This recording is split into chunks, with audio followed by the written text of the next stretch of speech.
Bom, dando continuidade aqui ao nosso conteúdo, na primeira parte a gente falou um pouquinho sobre equação de estado, depois a gente foi apresentar o fator de compressibilidade, definição dele, e depois a gente também viu já uma primeira forma de calcular o fator de compressibilidade através da equação do virial, e aqui a gente vai ver uma outra forma para a gente calcular esse fator de compressibilidade.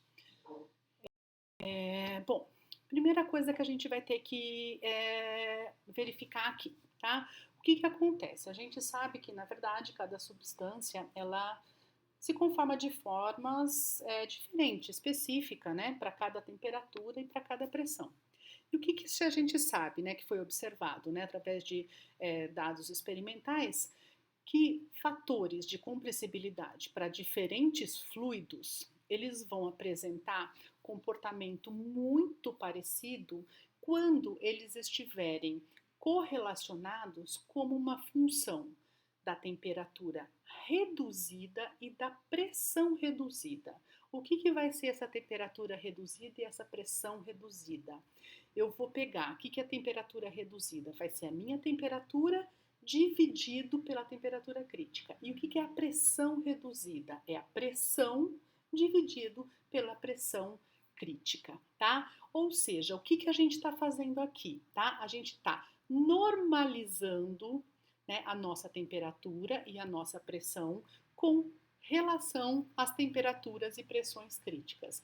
E dessa forma, em função desses valores, a gente consegue ter um comportamento muito similar para todas as substâncias, que foi o que foi observado através aí de experimentos.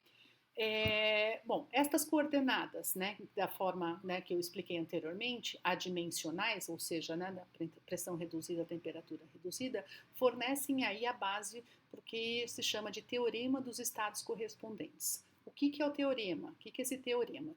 Todos os fluidos, quando comparados na mesma temperatura reduzida e na mesma pressão reduzida, têm aproximadamente o mesmo fator de compressibilidade e todos se desviam do comportamento do gás ideal aproximadamente da mesma forma, tá? Então, o que acontece? O nosso fator de compressibilidade, ele vai ser função da temperatura reduzida e da pressão reduzida. Então, todos os fluidos na mesma temperatura reduzida e na mesma pressão reduzida vai ter o mesmo valor pro coeficiente de compressibilidade, para o fator de compressibilidade, tá certo? Então, esse que é o teorema dos estados correspondentes, tá? Então, aqui também para conhecimento existem as correlações aqui a 2 parâmetros, tá certo? E existem as correlações a 3 parâmetros. As correlações a 2 parâmetros são as correlações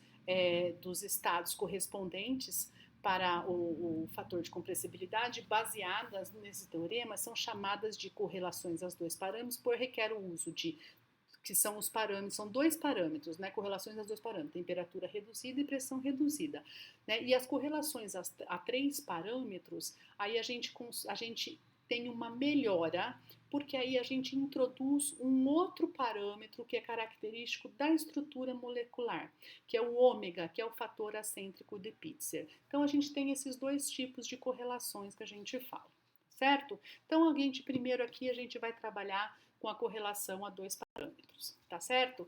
Então, foi feito aí o diagrama generalizado para substâncias representando o comportamento médio de diversas substâncias. Então, como eu disse anteriormente, então a gente tem aqui, na verdade, um diagrama feito em função da pressão reduzida e da temperatura reduzida, e a resposta a gente vai conseguir tirar quem? O fator de compressibilidade, tá? Então, esse gráfico aqui está muito pequeno para a gente ver, né? Ele vai ficar disponível de forma, né, numa página inteira para vocês, que eu vou disponibilizar lá para vocês. Então, o que a gente tem aqui, na verdade? A gente tem aqui a pressão reduzida nesse eixo em escala logarítmica, e aqui a gente tem o fator de compressibilidade. E essas linhas que a gente está vendo aqui, todas essas linhas com esses números aqui, 1.2, 1.3, essas linhas são linhas de temperatura reduzida. Então, para a gente conseguir calcular, tirar daqui o fator de compressibilidade, eu preciso juntar a linha da pressão reduzida com a linha da temperatura reduzida e depois rebater aqui no eixo Y para tirar o valor do fator de compressibilidade. Certo? Então aí a gente vai fazer um exemplo para que a gente consiga verificar como que a gente tira esse valor, tá? Então aqui na verdade a gente vai tirar alguns valores aproximados, não alguns valores aqui são difíceis da gente fazer a leitura, mas a gente tem aí respostas legais aí com relação a esses valores. Aí mais adiante a gente vai ver que também a gente consegue tirar esses valores através de tabelas, né? Aí a diferença é que a gente vai ter que fazer só o inconveniente é o número de interpolações que a gente tem que fazer. Então, por enquanto, vamos aprender a utilizar esse diagrama aqui, que a partir do momento que a gente não tem os valores disponíveis lá tabelados em tabelas como a gente viu até agora, o diagrama generalizado é uma forma da gente poder calcular, né, esses valores que a gente precisa, tá bom? Então aqui eu coloquei um exemplo para a gente. Determine o volume específico do refrigerante R134A na pressão de 1 megapascal e a 50 graus Celsius, usando. Aí eu quero que vocês trabalhem utilizando a equação do gás ideal, tá? E depois eu quero que utilize o diagrama geral de compressibilidade, tá certo? E compare os valores obtidos com o valor real de 0,021796 metros cúbicos por quilo. Ok? Então vamos lá. Então vamos começar. A gente tem aqui o R134. Uma coisa que é importante é que a gente quer calcular o volume específico, tá certo? Lembrando que o que é volume específico? Vai ser o meu volume por massa, certo? Então a gente tem a pressão e a gente tem a temperatura. Tá, vamos lá. Então, próximo slide, tá? Resolução. O que a gente tem aqui? A gente vai considerar o R134 como um gás ideal, nessa pressão e nessa temperatura, tá? Daí eu fui lá pegar o que é o R134, peguei aqui a fórmula dele, tá? E a massa molar do R134, que é 102,03, tá? Então, essa aqui é a massa molar dele, tá? O lugar que eu peguei estava lá em libra massa por libra mol. Lembrando que aqui pode ser o que, na verdade? Aqui pode ser quilo por quilomol, grama por mol, né? Na verdade, se você mudar aqui em cima e aqui embaixo, não altera o parâmetro, tá certo? Então, o que eu vou fazer aqui? A gente já sabe que a equação do gás ideal é o PV-nRT, tá certo? Lembrando que eu preciso calcular o quê?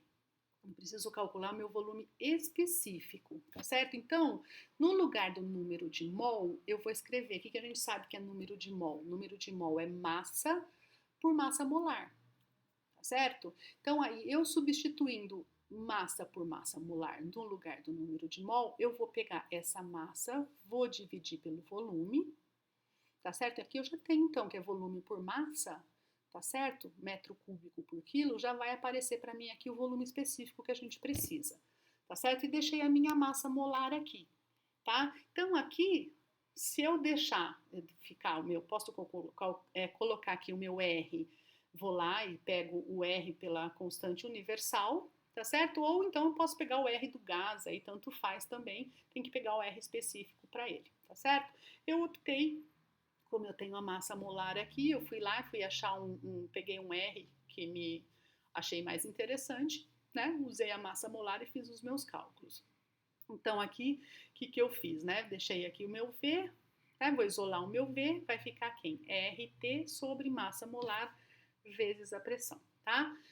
Então, o meu R que eu utilizei foi o 8,314, tá certo? Quilopascal, metro cúbico por quilomol Kelvin, tá certo? A massa molar, 102,03, tá certo? Então, eu vou usar essa massa molar em quilo por quilomol, tá certo? Se eu usar em quilo por quilomol, não altera o valor, porque é o mesmo fator que eu multiplico em cima, eu multiplico embaixo. Então, eu posso deixar o mesmo valor, né? Como eu estou dividindo, ficou quilo por quilomol, tá certo? Então, aqui só inverti, tá certo? O 323 é a minha temperatura em Kelvin, que eu coloquei a unidade aqui, e aqui embaixo é a minha pressão, que está em megapascal e eu passei ela para quilopascal, tá certo? Então, cortei o quilo, esse Kelvin aqui com esse Kelvin aqui, quilomol com quilomol, tá certo? Quilopascal com quilopascal, e ficou o quê? Metro cúbico por quilo. Ou seja, o meu volume aqui que eu calculei deu aqui 0,02632, tá? Metros cúbicos por quilo. Né? O valor que ele forneceu para a gente foi o 0,021, tá? Então, deu um erro aqui de 20,8% aqui aproximadamente, tá certo? Pronto.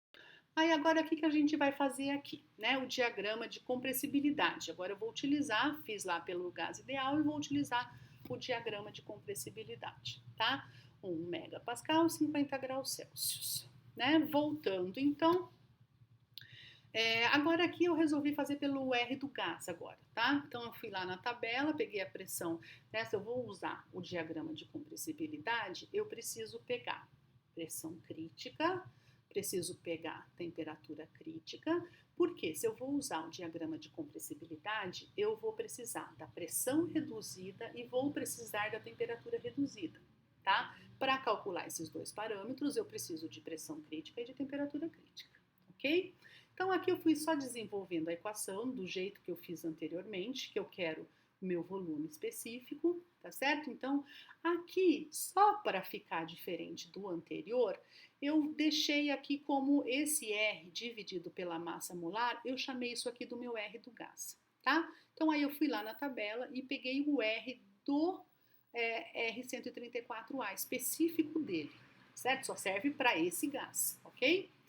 Então, vou lá, né, calcular, para calcular este Z aqui que eu preciso calcular, né, o que a gente vai fazer aqui? Eu preciso pegar a minha pressão, que a gente já sabe que é 1 megapascal, tá certo? A pressão crítica também está em megapascal, tá certo? Então, eu posso deixar, né, 1 mesmo, e a minha pressão reduzida vai estar nesse valor aqui, né? A minha temperatura crítica, isso tudo tem uma tabela que eu também vou fornecer para vocês. Tá? Essa temperatura crítica, tá em Kelvin, então eu passei a minha temperatura para Kelvin, a temperatura crítica, então minha temperatura reduzida e minha pressão reduzida. O que eu preciso fazer? Eu preciso entrar com esses dois valores lá no meu diagrama para conseguir tirar o valor do Z, certo? Então, o que eu vou fazer? Antes de ter essa resposta aqui, que está aqui 0,84, eu fui lá no meu diagrama para verificar, né, para ver esse valor aqui, para tirar do diagrama esse valor, tá? Então, esse daqui é o nosso diagrama. Aqui embaixo eu tenho a pressão reduzida, tá? O valor da nossa pressão reduzida, na verdade, é o quê? É o 0,24 aproximadamente, tá? Então, o que acontece aqui? A gente vai lá na nossa pressão reduzida e vai pegar o valor aproximado, lembrando que isso daqui é em escala logarítmica, tá? Então aqui é 0,1, aqui é o meu 0,2, aqui é o 0,3, aqui é o 0,4, 0,5, 0,6, 0,7, tá? Vai diminuindo aqui os espacinhos até chegar no 1. Tá? Então, ali é um 0,2 alguma coisa, tá? Era 0,24 aproximadamente. E aí, eu vou ter que ligar com a pressão reduzida de um 0,8 aproximadamente, um 0,84, se eu não me engano, tá? Então, eu peguei a linha da pressão aqui, ó, o que acontece aqui da temperatura? Essa aqui é da pressão da temperatura reduzida, desculpa. É em torno de um 0,8, é um 0,8 e alguma coisa. Tá? Então, o que a gente viu aqui, ó? Tá vendo? Essa daqui são as linhas, tá certo? De temperatura reduzida. Aqui é 1,05, aqui é 1,1, aqui é 1,2, tá certo? Aqui é 0,5, aqui é 0,7, aqui é 0,8. Ela é um pouquinho maior do que 0,8, tá certo? Aqui já é o 0,85. Então, eu coloquei, né, um pouquinho depois do 0,8 e subi, né, aqui com a minha, subir aqui a minha, essa daqui vai ser a minha temperatura reduzida, que ela continua nessa linha tracejada aqui, ela vai continuar aqui nessa linha tracejada, ela vem aqui, e daí ela continua lá, tá? Então, prestar atenção nisso, ó. Essa daqui, dessa 1.1, ela vem aqui e continua lá. Essa daqui de 0,85, ela vem aqui, ó, e continua lá, tá? Ela vai descendo, ó. Então, tem que prestar atenção na continuidade, ó. Então, ela vem aqui, essa daqui do 0,85. Tá certo? Do 0,8, desculpa. Aí o 0,8 um pouquinho mais, vai um pouquinho para frente aqui, ó. Então, na verdade, teria uma outra linha descendo aqui, ó. Certo? Então, o que que eu fiz? Eu fui lá na minha pressão reduzida, de um 0,24 aproximadamente, bati com a minha temperatura reduzida, tá certo?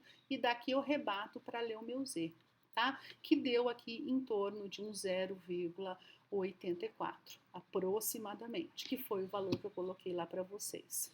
Feito isso daí, o que que a gente vai fazer? A gente vai calcular o volume específico que a gente tinha.